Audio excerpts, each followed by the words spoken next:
이 사람 노사고 중국 현대 작가 중에서 이게 친치하게 느껴지는 작가다라는 게 하층민의 삶을 되게 잘 표현했기 때문에 이런 표현 쓴 거고요. 유머러스하다라는 거, 이거는 꼭 기억을 하셔야 돼요. 그 다음에 活脱风趣的人物纯正娴熟的北京白话 북경 사투리 잘 썼다는 거. 참고로 이거는 그냥 참고 자료이기 때문에 막 적으려고 하지 말고 그냥 이해하고 넘어가셔도 상관없어요. 令人读来有说不出的自然和轻松 되게 자연스럽고 편안함을 느끼게 하는 그런 작품을 썼다라는 거. 그래서 이 사람은 1899년에 태어나서 66년에 이제 문화대혁명 시기 초에 사망을 한 거고 원래 이름은 서경춘 씨인데 여기 보시면 이게 앞에 왼쪽에 있는 게 셔잖아요. 버리다. 그래서 나를 버려서 라오셔가 된 거예요. 라오셔. 그래서 자가 서위 나를 버리는 거 그래 라오셔가 됐다. 라오셔是他最常用的笔名 필명이에요. 그래서 작가 명을 쓰라고 했을 때 필명 써도 상관없어요. 굳이 쓰고 싶으면 서경춘이라고 가로놓고 해도 되는데 노사하면 다 알아듣습니다. 만주족이다 할 때 우리 이거 쓰는 문제도 나왔죠. 만주 다 가능하다고 했죠. 만주족. 정홍기련에서 정홍기련이라서 만주족 군인을 정홍기련이라고 하거든요. 소설가, 극작가인 이유는 아까 시험에 나왔다 라오셔 자관 같은 작품 썼다라는 거. 그 다음에 원래 이름은 이때 음력 12월 23일에 태어나서 중국의 샤오년인데 칭춘은 이제 봄을 축하한다는 의미에서 경춘으로 지었다는 이것까지는 모르셔도 되고요. 중요한 건 베이징의 빈민 가정에서 태어났다고 했는데 이것도 확실하지 않고 뭐 3살에 이주했다는 말도 많은데 중요한 건 그냥 상관없어요. 이게 중요하진 않고 그냥 어렸을 때부터 베이징에 살았다라는 자체가 중요하고요. 만주족 사람이고 아버지는 이제 군인 출신이었다.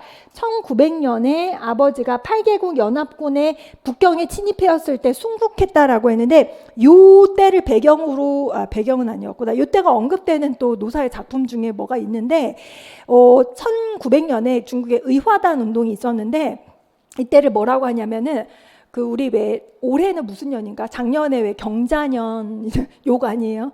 경자년 안 웃겨요? 경자년인데 1900년이 경자년이었어요. 120년 전인가 그렇잖아. 근데 요때 의화단 운동이 있었는데 중국 국력이 약하니까 8개국 뭐 영국, 프랑스, 이탈리아, 일본 이런 나라가 와서 그 어떻게 보면 반란 일으킨 세력을 진압을 한 거지. 근데 이들도 손실이 있었을 거 아니에요. 그러니까 8개국 연합군이 베이징 들어와서 점거하고 있었을 때 야, 나 전쟁에서 우리나라 손해가 막대하니까 너네 배상해놔. 그리고 배상 책임을 물어서 그 중에 하나가 뭐냐면 우리나라로 유학생 보내. 미국, 프랑스 이런 데가 그런 거예요. 그 이유를 설명했었죠. 왜 그러냐면 나랑 너랑 싸웠어. 근데 막 치고받다가 피도 나고 나 병원비 나왔어. 네가 물어내 이거잖아. 소송에서 진 사람이 다 물어내야 되는 거 마찬가지잖아요. 근데 물어내라고 할 때 너 나의 하이 노릇해 이것만이 아니라 너 나랑 친하게 지내 이렇게 되는 거예요. 나랑 친하게 지내. 이게 뭐냐면 니네 나라 젊은 애들 우리나라 유학 좀 보내줘. 그러면 그 유학생들이 이 나라에 가서 유학을 하고 중국에 돌아가면 친영파, 친불파, 친미파가 되는 거잖아요. 그런 의미에서 가서 그걸 인원수랑 금액을 정해놨어. 그래서 등소평 우리가 알고 있는 작은 거인도 프랑스 유학파야. 뭐 옛날에 왜 이렇게 중국 사람들이 유학을 많이 갔어?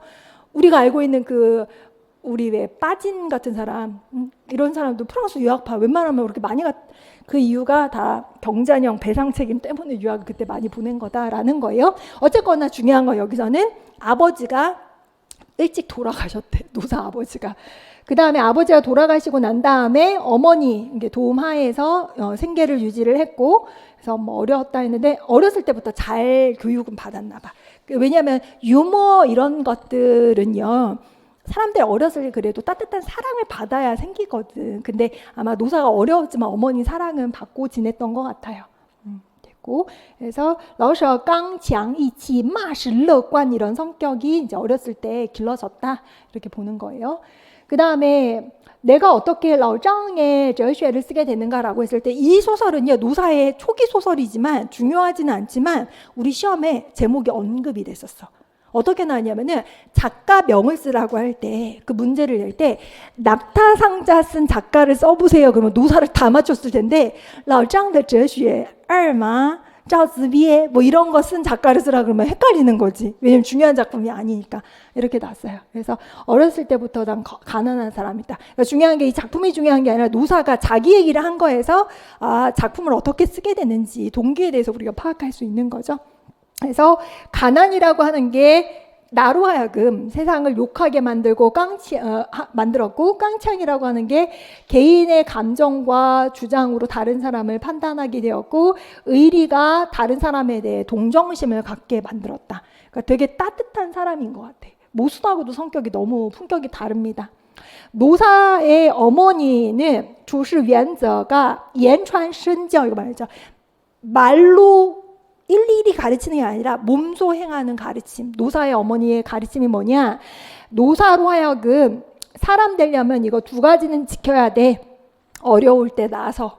그래서 大难中挺身而出一是宁愿自己吃亏也不叫别人为难. 내가 손해볼지언정 다른 사람을 난처하고 곤란하게 만들지 마.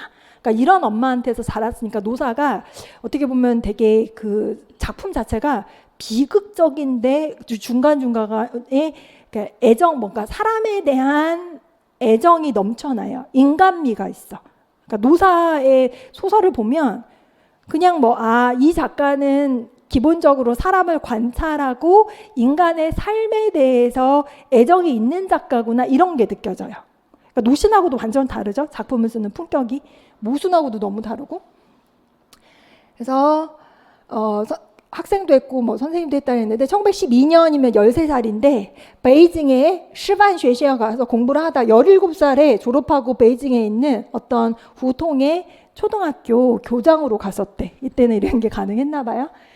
그 다음에 17년에 신문학 운동이 흥계했고 5.4 운동이 1919년에 일어나게 되죠. 그래서 5.4 운동이 노사의 인생의 전환점이 되었다. 그래서 노사가 이제 오사가 나에게 무엇을 주었는가라고 하는 글에서 뭐라고 했냐면 오사가 나한테 두 가지 은혜를 베풀었는데 하나는 반제 반봉건 사상. 이건 없어야 되는 거구나. 계몽을 한 거죠. 통해서 白话가作为文学的工具 백화가 문학의 도구가 되어야 되는 거구나 라고 얘기를 한 거죠. 그래서 오사가 없었으면 자기가 작가가 되지 않았을 거다 이런 얘기를 할 정도로 오사 운동의 영향을 많이 받았다라고 본인이 이제 얘기를 했다는 거죠. 그 다음에 24년에 중국의 연경대학, 지금 베이징 대학 전신이죠. 른저더 이거 여기서 이제 그 가르치다가 영국의 이완스教授의 뭐를 추천을 받아가지고 런던에 가가지고 여기 이 동방학원에서 중원 중국어 가르쳤다 이렇게 나왔죠. 그래서 1년 동안 노사가 고향을 떠나서 아주 멀리 타국에 가서 런던에 가서 살았다 이렇게 얘기를 하는 거죠. 그 다음에 노사의 첫 번째 신문학 습작이랬어. 그럼 이거는 문학적으로 그렇게 높게 평가받는 건 아니에요. 노사 몇 살인 거? 23살. 노사는 문학을 전공한 사람은 아니거든. 그러니까 이거는 습작으로 샤오링 이런 것들. 그 다음에 24년에 영국에서 돌아오고 난 다음에 바이첸 스샹지칭이라는 거 우리 많이 배워요. 스샹지칭이 뭐죠? 노스텔지어를 이제 해송하는 거죠. 也为了使寂寞的生活不寂寞老舍开始了小说创作. 그러니까 이때부터 이제 습작도 하다가 본격적으로 작품 활동을 하게 된 게 20대 중반 정도부터라고 생각을 하시면 되겠습니다. 그래서 첫 번째 소설 老张的哲学 이게 제시가 되면서 작가 이름을 쓰라고 했으니까 이 작품만이라도 기억을 하고 계시고요. 1926년 老张的哲学 해가지고 문학연구에 참가했다. 문학연구의 현실주의죠. 아까 현실주의 할 때 나중에 설명하겠다고 하는 이유가 노사의 인생을 들어보니까 이 사람 낭만주의가 되게 힘들어. 왜냐하면 어머니가 어렵게 키우는데 막 낭만 꿈꾸고 물론 영국 런던 가는데 그게 내가 돈 많아서 유학 간 게 아니라 돈 벌러 간 거거든요. 그래서 이 사람은 낭만주의 되게 어려워. 그냥 현실주의예요. 현실주의. 그 다음에 赵子위에 이것도 나왔었나? 그때 시험에 제시된 게 老张的哲学 赵子위에 썼던 작가 이름 쓰라고 했었나? 아무튼 이런 거 이게 다 초기 작품. 초기 작품. 그래서 문학연구의 小说月报에 연재를 했었다. 됐습니다. 됐고요. 그 다음에 뭐 연재됐을 때 뭐 등등 이 필명을 썼다, 노사라는 필명을 썼다라는 거 크게 중요하지 않고요. 그다음에 29년에 영국에 계속 있지 못하고 한 4, 5년 있다가 귀국을 했다고 해요. 그래서 싱가포르에도 갔었고 뭐 다른 소설도 썼고 나중에 5년 만에 중국에 다시 돌아오게 된다라고 했고요. 그 다음에 산동에 가요. 그래서 산동에 지로다쉐에서 그 가르치는데 이때 썼던 게 우리 시험에 나왔던 팅라이더故事 벚꽃 보러 갔었잖아, 그렇죠? 벚꽃은 좀 더워야 피잖아요. 산동에서 썼던 거. 산동에서 몇 개 썼었어요. 묘청지 이런 거 많이 썼었고, 그 다음에 소설 창작의 열정을 이제 일으킨 시기다. 그래서 어떻게 보면 노사는 20대에 영국에서 일하고 돈 벌고 돌아와서 좀 준비 과정을 거쳐서 어떻게 보면 30대에 본격적으로 소설을 굉장히 괄목할 만한 작품을 많이 썼다고 보시면 돼요. 그래서 묘청지, 이게 묘청지가 뭐냐면 고양이가 점령하는 행성을 그린 그런 공상과학 소설처럼 작품성은 높게 얘기하지 않는데 되게 소재가 독특해서 이름만이라도 미야어가 들어간 게 독특하니까 기억을 좀 해두시고, 그 다음에 유머 이걸로 썼다 해서 깐지 뭐 이런 거 크게 중요하지 않고요. 우주풍 어디서 많이 봤는데 뭐 봤죠? 임어당의 그 산문 위주로 게재했던 잡지 있잖아요. 논어, 인간새, 우주풍. 이제 임어당 나올 때 또 배울 거예요. 그 다음에 장편 소설 낙타상자. 아까 낙타상자 우리 교재에는 몇 년이랬죠? 39년이라고 했죠. 그러면 36년이면 그 그 노사가 37세 정도부터, 그러니까 어떤 작품이 나오면 짠 하고 나오는 게 아니라 몇 년 전부터 쓰고 어떤 잡지에 게재를 했다가 모아서 소설집으로 내고 이런 식이니까 36년이 맞아 39년이 맞아 이거는 의미가 없어. 그냥 30년대 후반 요 정도 내지는 다 통틀어서 30년대 되게 괄목할 만한 작품 몇 개 중에 하나가 노사의 낙타상자. 대신에 30년대 발표한 소설이긴 하지만 이 소설의 시대 배경은 언제라고요? 1920년대 초반이라고 기억을 하고 계시면 돼요. 그 다음에 항전 후기라고 했는데 항전 시기가 언제죠? 중국에서 1937년 일본이 베이징을 점령하면서 노구교 사건을 발발하죠. 7월 7일 날. 그래서 그때부터 1945년 2차 세계대전 끝날 때까지를 이제 항전식 이렇게 얘기를 하거든요. 근데 44년 초에 이미 노사가 장편 소설 사세동당 창작을 했대요. 그러면 항전식이 말게 쓴 거죠. 우리 교재에 있어요. 했고, 그 다음에 51년 롱슈꼬우라고 한 화주를 줬는데 이건 제목만이라도 기억을 하세요. 51년. 우리는 이제 자관이 시험에 나오긴 했지만, 그 다음에 중요한 시험에 나왔던 57년 자관. 옛날에 중국에 뭔가 우리 때는 왜 그 중국어 텍스트를 보려면 인민일보를 그 프린트해서 볼 수 있었던 때도 있었는데 그 전에는 허가받아야지 볼 수 있었던 때가 있었어요. 인민일보를 함부로 못 봤어요. 근데 그럼 대학교에서 왜 원어 연극하잖아요. 그러면 꼭 이렇게 차관 아니면 조우의 그 레위나 뭐 이런 것만 하는데 요즘에는 안 하겠지. 좀 다양하게 하겠죠. 차관이 엄청 많이 했는데 차관이 우리나라에서 유명한 게 우리나라에서도 비교적 일찍 소개가 돼서 우리나라에서도 연극으로 공연이 돼서 인기가 굉장히 많은 그런 작품이다라는 거. 그래서 가장 우수한 희곡 작품 중에 하나가 되었다. 기억을 해두세요. 50년대. 그 다음 문화대혁명 시작돼서 8월 24일 날 이제 태평호에 투신자살했다라는 얘기가 있습니다. 성격이 어떠느냐? 정의감에 넘치는 가난한 사람 특징을 가지고 있다. 깡强义气 마실乐观한 그런 특징을 가지고 있고, 중국 전통 문인의 士可杀而不可辱 이게 뭐예요? 선비는 죽일 수는 있어도 모욕을 줄 수는 없어. 뭐 이런 거지. 아무튼 이런 기질과 이제 사람을 동정하는 그런 마음, 사람을 사랑하는 사랑하고 정직하고 선량한 그런 품격 가지고 있다. 됐고요. 노사 대표작으로는 낙타상자가 있는데, 상자가 우리가 알고 있는 샹즈인데, 낙타는 말 그대로 우리가 알고 있는 등이 볼록볼록한 동물을 얘기하는데 갑자기 왜 낙타가 붙었느냐 하면은 스토리가 있는 거예요. 일단 소설은 처음 요때 구상을 하기 시작해서 요때부터 이제 연재를 우주풍에 했다고 되어 있죠. 그 다음에 이야기의 건가에 보면은 샹즈마이처다 산치 산론인데, 만약에 낙타상자가 나오면 그故事 情节 할 때 관键주로 얘가 나올 수 있어요. 3기 3낙이라는 게 3번 일어났다, 3번 실패했다라는 건데, 상자가 원래 그냥 상자였는데 농촌에서 베이징으로 와서 열심히 인력거를 끌면서 자기가 끄는 인력거를 사요. 마련을 해요. 근데 인력거를 사기 전이니까 물고 다니던 거를 이제 같이 끌려 들어가. 어디에 들어? 군대에 끌려 들어가는 거예요. 군인들이 막 때리고 인력거 뺏고 하는데 갑자기 막 폭탄이 막 퍼지면서 다들 막 놀라서 혼비백산해서 도망가는데 낙타가 이제 거기서 빠져나와야 도망가야 되잖아. 근데 자기가 끌던 인력거는 지금 다 없어지고 했으니까 너무 아까운 마음에 눈에 보이는 낙타 3마리를 훔쳐갖고 나와요. 그래서 이제 끌고 오다가 그 낙타를 팔아서 돈을 마련을 해서 그걸 자본금으로 해서 이제 저거를 하려고 인력거를 사려고 하는데 그 당시에 돈이 없으면 인력거 회사가 있어.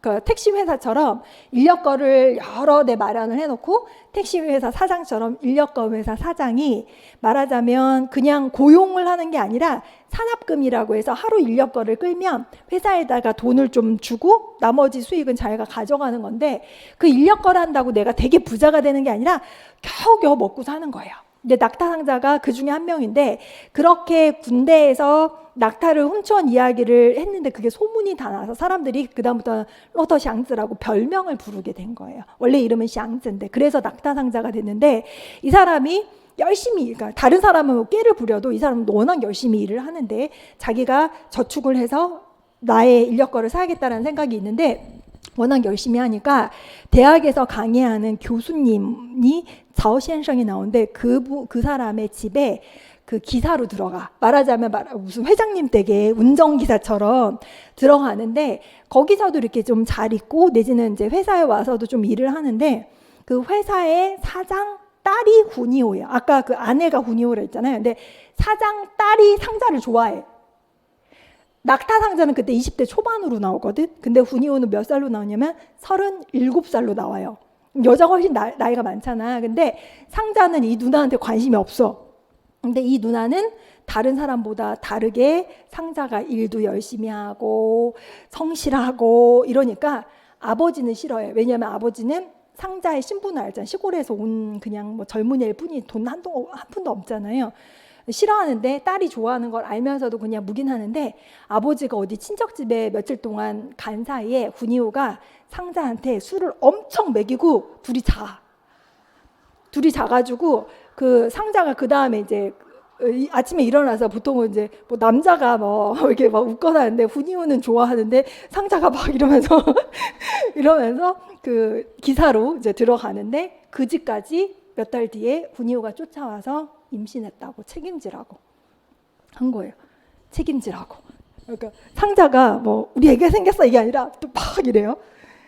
근데 이걸 바꿔서 얘기하면 남자가 여자한테 이랬다면 진짜 더 비극인데 사실 상자한테 어떻게 보면 누나가 이런 거 열 몇 살 누나가 이런 거잖아요.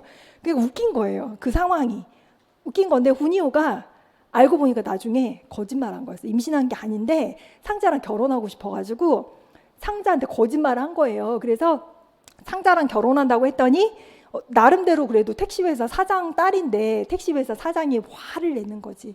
저 가난한 놈이 내 사위라냐면서 돈 한 푼도 안 준다니까. 이 후니오가 이미지가 어떻게 나오냐면은 키가 굉장히 크고 남성을 능가할 정도로 기가 센 여자로 나와. 아버지랑 대판 싸우고 자기도 그 택시회사에서 인력거 회사에서 일을 했는데 가지고 있던 돈만 가지고 상자하고 나와서 그냥 살림을 차리는 거예요. 아버지가 반대했는데 상관없이 아랑곳하지 않고 그래가지고 나왔는데 상자한테 얘기를 하니까 상자 표정 나 사실은 상자야 나 임신 안 했어 막 이렇게 얘기를 하니까 상자는 착해가지고 이제 임신했다고 거짓말 내가 책임져야 됐다고 생각하고 결혼했는데 안 했다고 하니까 너무 또 막 이러잖아요. 산 거지. 그래 살았어. 그냥 살았어. 근데 후니오가 워낙 또 상자를 좋아하니까 그래서 아내가 잘 내조해주고 그래서 상자한테 그 인력거를 사줘. 또 돈이 좀 있으니까 사줘가지고 이제 그 집에 살면서 둘이 열심히 사는데 아기가 생긴 거예요. 임신을 진짜 한 거예요. 그래서 이제 배가 점점 불러오는데 마침 같이 사는 그 집 이웃집에 소복자라고 이름은 샤오부즈라고 복자가 우리 부치할 때 그 행운할 때 쓰는 그 복자 있는데 이 여자애가 어린애인데 그 낙타상자보다 어린데 아버지가 술주정뱅이고 어린 남동생이 둘이 있고 어머니는 안 계시는데 아버지가 돈을 받고 돈이 좀 있는 군인한테 어떻게 보면 판 거지. 그냥 시집을 가라고 해서 갔는데 이 남자가 어디 도망가가 없고 뭐 이게 딴 여자랑 갔는지 여자가 버림받고 집으로 다시 돌아와요. 근데 문제는 아버지도 딱히 소득이 없고 아기들은 아직 동생들은 어리고 엄마도 안 계시고 하니까 얘가 엄마 노릇도 해야 되고 생계도 꾸려야 되는데 돈을 그래도 쉽게 벌 수 있는 게 여자가 할 수 있는 일이 뭐냐면 그 작품에 뭐라고 했냐면 남자는 마이한 땀을 팔고 여자는 마이로 살을 판다고 이제 몸을 파는 거예요. 그래서 그 몸을 파는 일을 하는 거지. 근데 착한 사람이야. 샤오푸즈는 착한데 그 낙타상자도 그걸 알면서 뭐 자기가 먹여 살릴 거 아니니까 그냥 안타깝게 보는데 후니오가 임신을 해가지고 아기를 낳다가 난산으로 사망을 해요. 근데 그 난산으로 사망하기 전에 돈이 막 들고 하니까 낙타상자가 아내를 살리려고 그 인력거를 팔아. 그러니까 어떻게 보면은 산치 살로를 지금 얘기를 하는 거예요.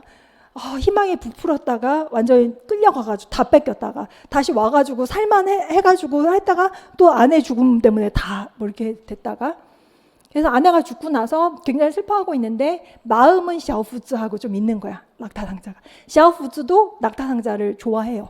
그러니까 자기는 어떻게 보면은 몸 파는 여자니까 낙타상자인데 떳떳하지는 못하잖아요. 근데 낙타상자는 원래 좋아하던 여자는 없었고 후니아오하고 결혼해서 살다가 이게 사망했으니까 샤오푸즈한테 자꾸 그런 동정심을 느끼는 거지. 그래서 아내 죽고 나서 내가 너를 돈 벌어서 데리러 오겠다라고 했는데 샤오푸즈가 너무 생활이 어려우니까 아버지가 그 창녀총 같은 데 팔아 넘기나 봐. 그래서 그 너무 치욕스럽고 해가지고 이렇게 목매달아서 자살을 해요. 근데 로토 샹스가 그걸 알고 나서 이제 망가져 버릴 테다. 이제 그다음부터 못 견디는 거지. 한번 다시 이제 샤오푸즈를 위해서 내가 다시 한번 살아봐야지 했는데 결국은 그래도 마음을 뒀던 여자가 그렇게 자살을 하니까 제정신으로 못 살고 인력거도 잃고 거지 생활을 하는 거지. 그러니까 그런 식으로 산치 살로를 그려놨어요. 그러니까 노사 낙타상자 나올 수가 있어요. 충분히 나올 수가 있으니까 이거는 꼭 기억을 해두세요. 장편 소설이라서 여러분 다 읽지도 못해요. 그러니까 줄거리라도 꼭 기억을 해두세요. 보시면 두 사람 인물 기억하셔야 돼요. 당연히 샹즈는 기억을 하셔야 되고 후니오 꼭 기억을 하셔야 돼요. 그 다음에 围绕着这两个中心人物又写了对立的两个阶层的人物，一个是受侮辱、受欺凌的下层人物， 모욕당하고 괴롭힘을 받는 하층 인물들, 小福子 같은 여자애들.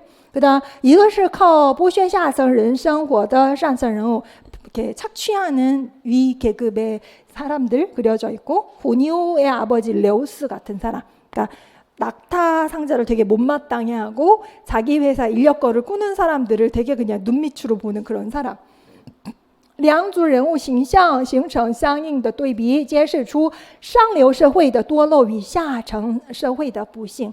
상층민의 타락과 하층민의 불행 이런 것들을 그려져 있고요. 그래서 두 부류의 사람들로 주요 인물을 구성하고 있고, 샹즈와 후니오 성격, 性格发展的社会环境与具体环境 뭐 이런 식으로 그려져 있다 보시면 되겠고요. 그 다음에 샹즈는 성격이 어떻게 변화? 샹즈 단계일 때는 어땠냐면은 此阶段祥子的性格特点具有一般小市民的精明，保有农民的淳朴，良好的职业道德라고 해서 그냥 긍정적, 그냥 긍정적. 농민의 순박함, 이것도 빠질 수 없는 거지. 샹즈의 고향 자체가 베이징 아닌 시골이기 때문에 되게 처음에 되게 순진하게 나와요. 되게 착하게 나와요. 그 다음 루어토 샹스의 단계일 때, 그 군대에서 낙타 훔쳐서 나왔을 때, 理想开始动摇，一再受挫，内心常有矛盾，失去了往昔的坚定执着. 이때보다는 좀 약해진 거지. 왜냐면 낙타도 한번 훔쳐봤고 한번 실패해봤기 때문에 조금 더 단단해졌다고 해야 되나? 순진한 청소년에서 약간 청년으로 가는 단계. 그 다음에 후니오의 남편으로서는 그러니까 还保有体面未改做一个独立劳动者的初衷이라고 해서 후니오하고 결혼해도 후니오 자체는 돈을 만지던 여자여서 좀 쉬자 놀자 먹자 하는데 그 로토 샹즈는 아니야 일해야 돼 하면서 계속 열심히 일을 해요. 인력거를 끌러다녀요. 일반 첩부일 상황에서는 新的道德标准是合群 그냥 어울리는 거예요. 但还要小福子这是他阴暗生活的唯一光亮이라고 해서 점점 힘들어지고 세상의 어떤 풍파에 많이 닳고 닳았지만 그래도 내가 마음을 두고 있는 여자 때문에 조금의 희망을 갖고 있을 수 있었던 그런 상황인 거죠. 走受阶段이라는 건 거의 마지막에 거렁뱅이 같이 생활하는 그런 상황. 精神的人已不存在潜藏于人性下的野性、兽性、恶性大发作 대발자. 그래가지고 사람의 되게 비참한 본성이 그때 거렁뱅이, 노숙자 이런 모습이 나오는 거죠. 그래서 行尸走肉 걸어다니는 시체처럼 타락하는 그런 모습이 나오게 됩니다. 그래서 결론은 샹즈의 비극을 만든 원인은 두 가지로 보는 거죠. 하나는 사회, 하나는 개인적인 원인이 있다. 개인적인 원인은 个人奋斗的目标 노력해야 되는 목표와 以及在为个人而奋斗过程中祥子所采用的自私的行动 이기적인 행동을 보여주는 거죠. 그래서 다른 사람하고 장성이 이렇게 뭔가 그 돈을 벌기 위해서 다투는 행동이라던가 导致的当他与别人抢生意的时候他也就实际上将自己从自己的同一阶层的人群中孤立出来所以当他遭遇到不幸的时候也就得不到别人的帮助与同情이라고 해서 처음엔 순박했는데 나중에 이제 돈만 알고 워낙 많이 당하다 보니까 점점 이기적인 상황으로 가게 되는 이기적인 성격으로 가게 되는 거죠. 됐고 그다음 훈요 같은 경우에는 이 택시 공장 사장 딸이면서 인력거꾼 샹즈의 아내다. 그래서 성격이 되게 복잡하게 나오는데 이 사람은요. 이 사람의 성격은요.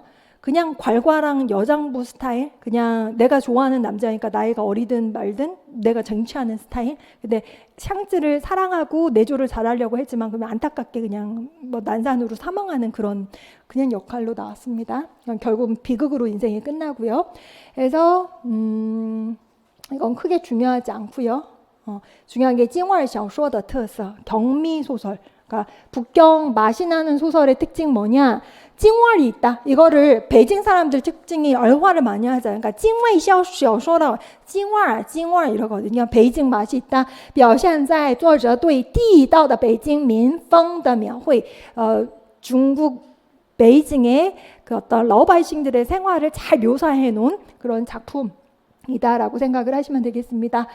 노사가 이런 말을 했대요. 나는 베이징에서 태어났다라고 했는데 이게 진짜 노사 말인지 이것도 몰라요. 아무튼 태어났다. 누구는 만주에서 이주했다는데 본인이 그냥 태어났다고 했을 수도 있고 베이징이 베이핑이에요. 옛날 이름은 베이핑.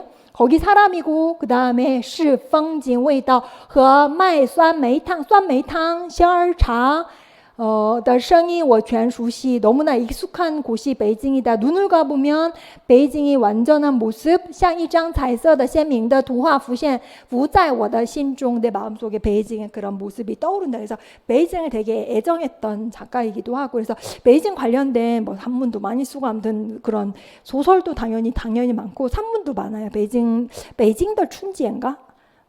중국의 북경 춘절, 베이징의 모습을 되게 잘 묘사해 놓은 그런 산문도 있습니다. 됐고 이런 말을 했었고 등등등등 아무튼 뭐 이거는 그렇게 기억을 하셔도 안 해도 되고 낙타상자는 이제 다 이해하셨을 거예요. 현실주의 예술의 심각성, 깊이를 가지고 있다라는 거. 그래서 낙타상자 아까 현실주의 나왔었죠. 그래서 상자 자신의 비극적인 운명의 그 요소에 대해서 발굴을 하고 끄집어내려고 하고 샹즈의 사상에 국한된 그 심리적인 약점을 보여주고 있다. 이런 거 됐습니다. 단편 소설도 설명 한번 해볼게요. 몇 개 더 나오는데 단편 소설도 30대 초반부터 쓰기 시작하는데요. 요거는 중요한 작품만 몇 개를 얘기를 해드릴게요. 따운창 같은 경우에는 혼을 끊어놓는 창이라고 직역을 하는데 쉽게 말하면 이연걸 아시죠? 이연걸 배우 황비용 같은데 그 사람 이제 무술을 하지만 창을 잘 쏘는 주인공이 나와요. 근데 옛날에 태어났다면 뭐 관우, 장비 같은 사람이 될 수도 있었을 텐데 그 당시에 창을 잘 쏘봤자 사람들한테 기회를 보여주고 돈 받아서 쓰는 거야. 근데 사실 이게 어떻게 보면 중국의 정신을 내지는 무형의 문화재일 수도 있는 거잖아. 근데 그게 점점 희석되고 잊혀져가는 현실에 대해서 담은 소설이 뚜안훈치앙이라고 하는 노사의 소설이다. 주인공 이름이 샤즈롱으로 나오거든. 이 사람이 무술 고수로 나오는데 사실 탁탁탁탁 이러면 이 사람은 상대방을 제압할 수 있는 능력이 있는데 그 능력을 지금 쓸 데가 없는 거지. 그런 사람. 그래서 이 별명이神枪杀, 샤즈롱이니까 이름이神枪杀라고 하는 별명이 있는 사람. 이 사람이 이야기다라는 거. 그 다음에 이거는 뚜안훈청을 좀 저기 해놓고 우리 교재에는 위에야리 조금 더 잘 나와 있죠. 위에야리 뭐라 그랬죠? 초생딸, 여성의 불완전한 삶. 유머러스한 것을 주요 품격으로 한 조기 장편 소설이다는데 이거는요 어디는 중편으로 그러니까 단편과 중편을 나누는 글자 수가 제한이 따로 있지는 않아요. 장편까지는 아니고 중편 거의 단편에서 조금 더 긴 중편 정도라 보시면 돼요. 그래서 위알 로더祥子나 스시 동상이 연수더 베이지 다 비극이에요. 여성들이 되게 힘들게 나와요. 여기 작품을 보면은. 그래서 보시면 위에아래 이야기는 뭐냐 우리 교재에도 나오니까 설명을 해드리자면 주인공이 나로 나와요. 여자예요. 나로 나오는데 독백의 방법으로 서술을 하고 있는데 엄마랑 나 이야기가 나와요. 그래서 둘 다 뭐가 된대요? 안청더 베이쥐 창녀가 되는 비극. 엄마도 몸을 팔아서 매춘하면서 생활을 했는데 나도 매춘부가 된다라는 그런 이야기가 나오는데 보시면 하층 인물이 몸부림치고 그 다음 타락해가는 그런 상황이 낙타상제 인물 정신의 핵심과 되게 일맥상통하는 면이 있다라는 거. 다시 말해서 잘 살고 싶은데 안 돼. 이게 극복을 못 해내는 거예요. 그래서 여기 위에 아래 보면 주인공이 워가 언제 나오냐면은 8살인가 요때 되게 이렇게 깜깜한 밤에 막 이렇게 배고파서 이렇게 있을 때 고개를 들었더니 초생딸이 이렇게 보이는 거예요. 근데 나는 배가 고픈데 안에서는 아버지가 돌아가셨다고 엄마가 막 슬프게 울어. 어렵기 때문에 아버지 돌아가신 슬픔보다 내가 배고픈 고통이 더 큰 나이인 거예요. 근데 아버지가 돌아가시니까 엄마가 생계를 이어나가야 되는데 노동으로 하는 거는 밥 먹고 살기도 너무 어려우니까 엄마가 몸을 팔기 시작해. 그래서 얘가 학교를 다니는데 학교 다니다가 엄마가 몸을 판다는 사실을 알고 너무나 충격을 받고 나와요. 집을 나와서 엄마를 안 보고 사는데 나중에는 학교에서 지금 돈도 없고 아직 미성년자니까 어리니까 공부를 계속 못하는 거야. 그러니까 자기를 봐줬던 교장 선생님이 이제 안 계시고 나니까 학교에서도 계속 있을 수가 없고 학생도 아니고 뭐 하인도 아닌데 내가 있을 수가 없으니까 나와야 되는데 당장 먹고 잘 데도 없는 거야. 그러니까 여자 혼자 어린 여자애가 혼자 몸으로 있을 데가 없는 거예요. 돈도 없고 나를 보살펴주는 사람도 없는데 마침 나한테 따뜻하게 다가오는 남자가 있어. 그래서 그 사람한테 마음을 좀 열었는데 그 사람하고 그래서 살림을 차렸는데 알고 보니까 유부남이었던 거야. 나쁜 놈. 그렇죠? 유부남이었던 거예요. 그럼 너무나 충격을 받고 이제 그 사람하고 헤어지고 나서 살아야 되는데 먹고 살 게 없으니까 식당 가가지고 이렇게 이제 일을 하는데 술 팔고 뭐 이런 음식 파는 데인데 남자 손님들이 오니까 찝쩍대는 거야. 근데 예쁘니까 얘 이제 데리고 오라고 하니까 싫다고 도망가기도 했는데 나중에는 어떤 사람한테 얘기를 듣는 거예요. 그러니까 돈이 많은 사람인데 그 바람을 피웠던 남자의 아내가 헤어져 달라 그래서 이제 헤어진 거거든. 근데 그 아내가 또 오더니 남편이 또 바람 폈다는 거예요. 당신은 착해서 헤어져 줬는데 다른 사람은 지금 누군지도 모르겠고 어디 갔는지도 모르겠고 지금 그런 상태다. 자기는 돈이 많고 그렇지만 당신이 너무 부럽다. 자유롭잖아. 이런 말에 얘가 이제 개화가 되는 거예요. 그래, 돈 많아봐야 뭐래. 남한테 보여주는 삶. 나 자유롭게 살 거야 하고 그때부터 몸을 파는 거야. 그래서 그 착했던 여자애가 이제 막 그 남자들한테 몸을 파는 거예요. 근데 중국도 그 당시에는 그게 불법이라서 몸을 파는 게 이제 경찰에 발각이 되면 감화소로 들어가서 이제 뭐 바느질하거나 뭘 하고 노동을 배워서 그걸로 정당하게 먹고 살라고 감화원 같은 데 들어가서 개조를 해서 내보내는데 사실 그게 그런 거예요. 뭐 요즘에도 그런 매춘이 완전 없어지진 않았지만 그런 쪽에 한번 발을 잘못 들이면 쉽게 돈을 번다라는 인식을 하게 되면 청소해서 내가 한 시간에 10,000원을 버는 생활을 할 수가 없는 거지.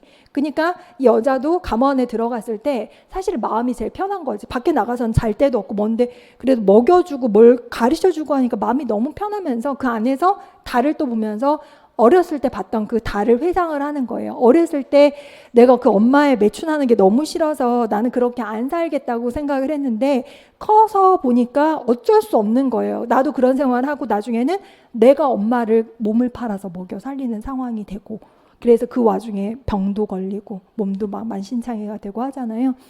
그래서 결국은 그런 여성의 비극적인 삶을 담은 소설이야.